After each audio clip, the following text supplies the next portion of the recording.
They told me not to buy that house. Too much history, they said. But I thought, history doesn't kill people. People kill people.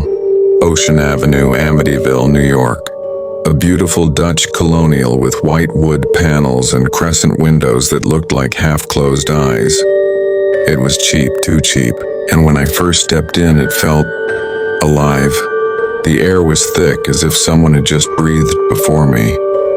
The realtor's smile trembled when I asked why it was so affordable. She said quietly, "Just old plumbing." But when I touched the doorknob, it was warm, like someone had been holding it from the other side. The first few nights were silent, peaceful even. Then came the whisper, soft like air through a crack in the wall. "Get out." At first I laughed. I thought it was the wind or maybe the old pipes. But the voice returned, clearer, closer. Sometimes it sounded like a woman humming a lullaby beneath the floorboards.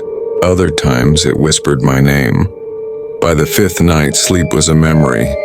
The walls creaked like something was crawling inside them. I started hearing footsteps pacing the attic. When I climbed up there, nothing, just dust. But when I turned to leave, I saw footprints in the dust. Small, bare, and fresh. One evening, the basement door swung open on its own. The stench that came from below was thick, metallic, damp, like old blood and rot. I held a flashlight and went down. The beam cut through the dark, revealing cracked cement, a rusted sink, and a small wooden door I had never noticed before. It was nailed shut. Something inside it was breathing. Slow, heavy, deliberate, then a whisper from behind me. "Don't open it." I spun around, no one. But the flashlight flickered, and for a split second I saw a face in the beam's edge. Pale, grinning upside down. I ran. I sealed the basement and slept in the car that night. But even there I could see the house through the windshield, its windows glowing faintly like eyes watching me. If you're still listening, you might be hearing it too. Subscribe if you dare to keep watching. The next morning, I found muddy footprints leading from the basement door to my bedroom. They stopped right beside the bed. On the sheets was a handprint, small, bloody. That's when I realized I wasn't dreaming. The house wasn't haunted by ghosts.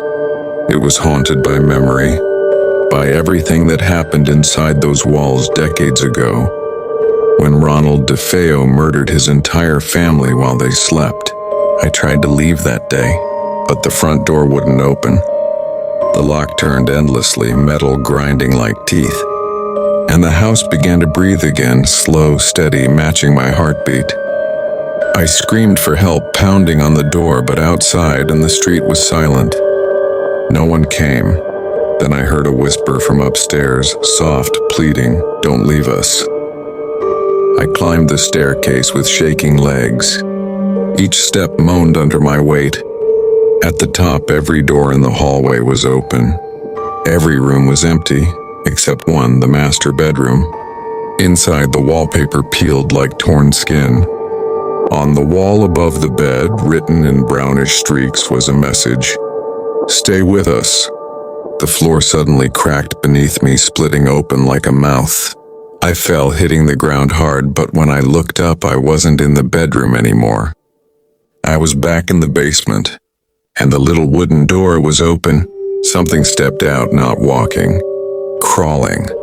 Its limbs were wrong, long, jointed backward, skin stretched tight like wet paper. It looked at me with hollow eyes and whispered with every breath, "Welcome home." I ran. I don't remember how I escaped. When I woke, I was outside, barefoot in the middle of the street. The house behind me looked calm again, as if nothing had happened. I never went back. Left everything behind, the furniture, the keys, even the dog. But every night since, I still hear it. The same whisper just outside my new home. "Welcome back." Maybe it never wanted me to leave. Maybe I never did. If you're still watching, maybe the house is calling you next. Subscribe. if you dare to keep listening. Because somewhere on Ocean Avenue that Dutch colonial still stands, empty waiting, and the longer it waits, the louder it whispers.